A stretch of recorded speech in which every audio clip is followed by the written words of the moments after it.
শারীরিকভাবে দুর্বল, অথচ কোনো মানুষের অধিকার আদায়ে লড়াই চালিয়ে যাচ্ছেন।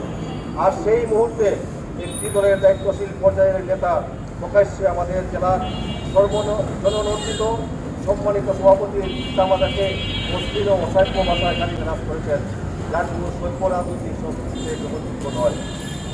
অধিকন্ত ভাইরাল হওয়া ভিডিওতে লক্ষ্য করা যায় যে ওই ব্যক্তি বিএনপির ভারপ্রাপ্ত চেয়ারম্যানের নাম ব্যবহার করে কুরুচিপূর্ণ ভাষায় চক্র হুমকি প্রদান করেছে, যা হবিগঞ্জের কোনো মানুষকে বাঁধিয়ে তুলেছে।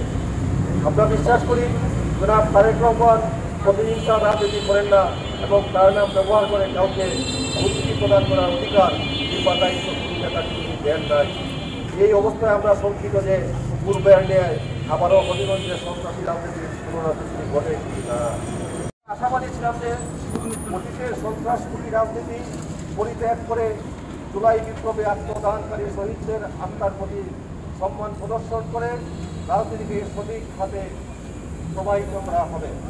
কিন্তু দুর্ভাগ্যজনক যে মনে হচ্ছে রাজনীতি যেন জটিল থেকে জটিলতর হয়ে উঠছে। আমরা বিশ্বাস করি যারা ভবিষ্যতে মানুষের প্রতিনিধিত্ব করার ইচ্ছা পোষণ করেন তাদের মুখের ভাষায় যেন অসভ্য ও অশ্লীল সুযোগ হলে হতাশ হওয়া। আসসালামু আলাইকুম। আমি অত্যন্ত উদ্বেগের সাথে লক্ষ্য করছি যে কতিপয় রাজনৈতিক ব্যক্তি 17 শহীদদের পুণ্যভূমি হবিগঞ্জে আবারও নৈতিকতা।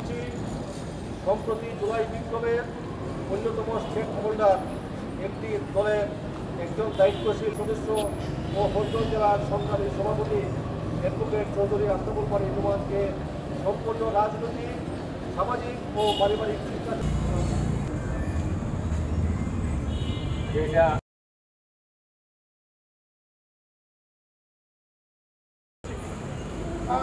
বডির অঙ্গভঙ্গি এবং কথা বলার যে ধরন সব কিছু মিলিয়ে মানে আমরা বিশ্বাস করি না এটা